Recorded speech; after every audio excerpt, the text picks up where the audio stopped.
भारत का पानी कभी नहीं रोक पाएगा चीन, खुलासा हुआ तो पाकिस्तान के फट गए कान।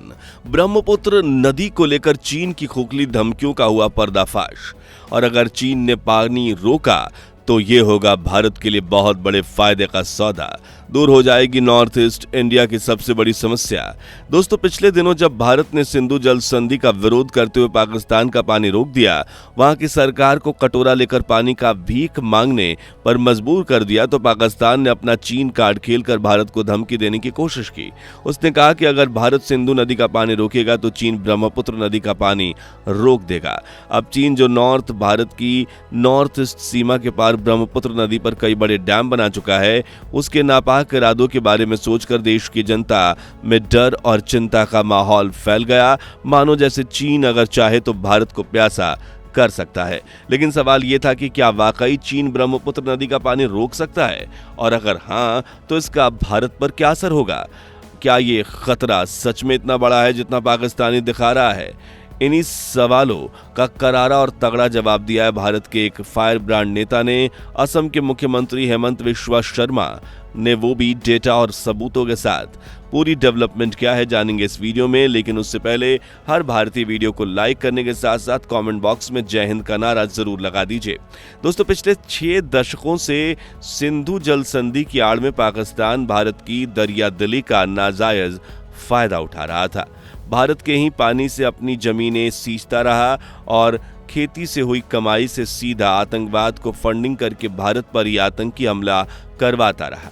लेकिन अब वो दिन आ गए हैं और भारत ने जैसे अपने हक का पानी रोकने की दिशा में कदम बढ़ाए तो पाकिस्तान की सरकार हिल गई। वहां के छपरी नेता, अनपढ़, अंधभक्त और खुद प्राइम मिनिस्टर भी बौखला गए और भारत को गीदड़ भभकी देने लगे। उन्होंने अपने आका चीन की दुहाई देते हुए कहा कि अगर भारत हमारा पानी रोकेगा तो चीन भारत का पानी रोक देगा। उन्हें लगा कि इन धमकियों से भारत डर जाएगा, पिघल जाएगा और घुटने टेक देगा, लेकिन पाकिस्तान को नहीं पता था कि उनकी धमकियां उन्हीं पर उल्टी पड़ने वाली और भारत इन दोनों देशों को सीधा चेकमेट करने वाला है। अब देखिए, चीन से होकर बहने वाली ब्रह्मपुत्र नदी के नॉर्थ ईस्ट की जान वही है जिसकी घाटी में दुनिया की सबसे उपजाऊ जमीन पाई जाती है, और इसी नदी ने नॉर्थ ईस्ट भारत को जल शक्ति से समृद्ध बनाया है। इस नदी की वजह से असम में चाय के बागानों से लेकर धान के खेतों तक हर चीज में हरियाली है। यही नहीं, ब्रह्मपुत्र धार्मिक और सांस्कृतिक दृष्टि से भी बेहद पवित्र मानी जाती है। हर साल हजारों श्रद्धालु इसके किनारे आने वाले मेलों और पर्वों में भाग लेते हैं। अब अगर कोई देश इस नदी को रोकने की बात करता है तो इससे न सिर्फ नॉर्थ ईस्ट इंडिया में सूखा पड़ जाएगा बल्कि करोड़ों लोगों का जीवन प्रभावित होगा। ऐसे में यह आम भारतीय के लिए वाकई सोचने वाली बात है, लेकिन अब और नहीं, क्योंकि असम के चीफ मिनिस्टर हेमंत बिस्वा शर्मा ने सबूतों के साथ ऐसी बात सामने रखी जिसने पाकिस्तान और चीन की हर चाल को मिट्टी में मिला दिया और पाकिस्तान अपना मुंह छिपाता फिर रहा है। उन्होंने पाकिस्तान की इन धमकियों का तगड़ा और करारा जवाब देते हुए कहा कि भारत द्वारा जब से पुरानी और एक तरफा सिंधु जल संधि को दरकिनार किया गया है, पाकिस्तान एक नई घबराहट फैलाने की कोशिश कर रहा है। चीन भारत से ब्रह्मपुत्र नदी का पानी छीन लेगा, लेकिन ब्रह्मपुत्र तो एक ऐसी नदी है जो भारत में बढ़ती नहीं, घटती नहीं। देखिए, ब्रह्मपुत्र नदी की शुरुआत होती है तिब्बत के दक्षिणी भाग में, जहां इसे यारलुंग तांग्सपो के नाम से जाना जाता है। ये नदी हिमालय के करीब मानसरोवर झील के पास स्थित चेमयायुंगडुंग ग्लेशियर से निकलती है। यानी ब्रह्मपुत्र की पहली सांस चीन के तिब्बत क्षेत्र में ली जाती है। इसके बाद ये नदी पूर्व की ओर बहती हुई तिब्बत के ऊंचे और ठंडे इलाकों से गुजरती है और फिर एक जगह आती है जिसे कहा जाता है ग्रेट बेंड। यहाँ से नदी अचानक यू टर्न लेती है और भारत की सीमा में प्रवेश करती है। अब देखने जाओ तो इतिहास में हिमालय भारत का हिस्सा था, लेकिन अब इसे दोनों देश बांटते हैं। इसी वजह से चीन हमेशा ब्रह्मपुत्र नदी को लेकर भारत को धमकियां देता आया है कि ये हमारी नदी है, हम इसका प्रवाह रोक सकते हैं वगैरह। इसी चक्कर में उसने ब्रह्मपुत्र पर दुनिया का सबसे भारी डैम भी बना दिया। लेकिन क्या चीन ब्रह्मपुत्र नदी का पानी रोककर या प्रवाह मोड़कर इसकी एक एक बूंद भारत से छीन सकता है? तो इसका जवाब है बिल्कुल नहीं, क्योंकि चीन ब्रह्मपुत्र नदी के कुल जल प्रवाह का सिर्फ 30 से 35% का ही योगदान देता है, जो तिब्बत में मौजूद ग्लेशियर और सीमित वर्षा की वजह से मिल पाता है। जबकि ब्रह्मपुत्र का 2/3 हिस्सा यानी 65 से 70% पानी भारत की अपनी जमीन से उत्पन्न होता है। मगर कैसे, तो देखिए, भारत के उत्तर पूर्वी राज्य जैसे अरुणाचल प्रदेश, नागालैंड, असम, मेघालय और सिक्किम में होने वाली मूसलाधार बारिश ब्रह्मपुत्र बेसिन को भरती है और इसका प्रवाह तेज करती है।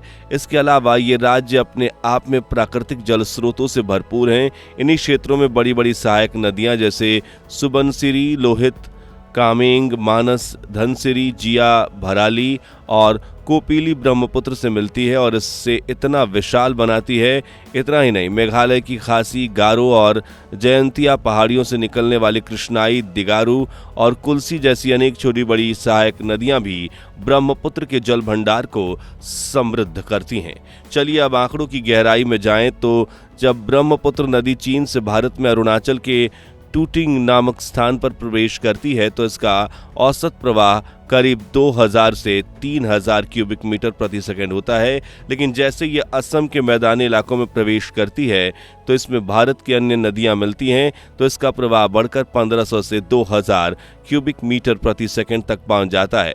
कुल मिलाकर ब्रह्मपुत्र भारत में प्रवेश करने के बाद 7 से 10 गुना तक विशाल और शक्तिशाली हो जाती है। यह एक भारतीय वर्षा पोषित नदी प्रणाली है, न कि किसी एक बाहरी स्रोत पर निर्भर है। इसलिए पाकिस्तान को यह सच्चाई जानना जरूरी है कि चीन कभी ब्रह्मपुत्र के पानी को पूरी तरह से रोक नहीं सकता, क्योंकि इस नदी का 70% भारत का ही पानी है। दोस्तों, ये जानकर आपकी आंखें चमक उठेंगी कि अगर चीन कभी ब्रह्मपुत्र के जल को कम भी कर दे तो ये असल में भारत के लिए फायदेमंद साबित हो सकता है, ना कि नुकसानदायक। अब कैसे, चलिए वो भी जान लेते हैं। देखिए, ब्रह्मपुत्र भारत की सबसे तेज बहने वाली और सबसे उग्र नदियों में से एक है। हर साल जून से सितंबर के बीच जब पूर्वोत्तर भारत में मूसलाधार बारिश होती है तब ब्रह्मपुत्र नदी का जलस्तर अचानक कई मीटर बढ़ जाता है। इसका नतीजा होता है भयानक बाढ़, जिससे असम, अरुणाचल जैसे राज्य तबाह हो जाते हैं। हजारों गांव जलमग्न हो जाते हैं, लाखों लोग बेघर हो जाते हैं और करोड़ों का नुकसान होता है। अब कल्पना कीजिए, अगर चीन अपने हिस्से के पानी को किसी डैम या रिजर्वायर में कुछ दिनों तक रोक कर रख ले तो अचानक आने वाली इस जल प्रलय से भारत को कुछ राहत मिल सकती है। यानी ब्रह्मपुत्र का वेग अगर कुछ समय के लिए धीमा हो जाए तो उसका मतलब होगा कम बाढ़, कम तबाही, ज्यादा कंट्रोल। यानी एक तरह से चीन का पानी रोकना हमारे लिए ब्लेसिंग इन डिस्गाइज यानी छिपा हुआ वरदान साबित हो सकता है। इतना नहीं, भारत ने पिछले कुछ सालों में नॉर्थ ईस्ट में फ्लड मैनेजमेंट और वाटर कंट्रोल को लेकर कई बड़ी योजनाएं शुरू की हैं, जैसे river monitoring station, early flood alert system और नदी के किनारे डैम का निर्माण। यानी भारत न सिर्फ पानी के बहाव को समझ चुका है बल्कि अब उसे मैनेज करना भी सीख रहा है। वहीं दूसरी तरफ पाकिस्तान जैसे देश जो आज भी सिंधु जल संधि पर निर्भर हैं और खुद के पानी के स्रोत भी नहीं संभाल पा रहे हैं, वो भारत को चीन से डराने की कोशिश करते हैं। ये तो बहुत बचकानी हरकत लगती है। और अब पाकिस्तान बिना सोचे समझे कुछ भी बकने और गीदड़ भभकी देने की आदत से भारत सरकार तो छोड़िए, एक आम भारतीय नागरिक तक को डर नहीं लगता, क्योंकि चीन और पाकिस्तान वाटर वॉर छेड़ते भी हैं तो इससे भारत का फायदा ही होगा, ना ही नुकसान। आज भारत ने रक्षा से लेकर कुदरती संसाधनों की मैनेजमेंट तक खुद को पूरी तरह से तैयार कर लिया है और आने वाले समय में भारत ऐसी विश्व शक्ति बनेगा जिससे हमें ऐसी धमकी देने से पहले कोई भी देश एक बार नहीं 100 बार सोचेगा। तो दोस्तों, इस तरह भारत ने पाकिस्तान और चीन की तरफ से आने वाली वाटर वॉर की गीदड़ भभकियों का करारा जवाब देते हुए उनकी प्लान को फेल कर दिया है और इस जंग में जीत हासिल कर लिया। ऐसे में अगर आपको भारतीय होने पर गर्व है तो कमेंट में जय हिंद जरूर लिखिए।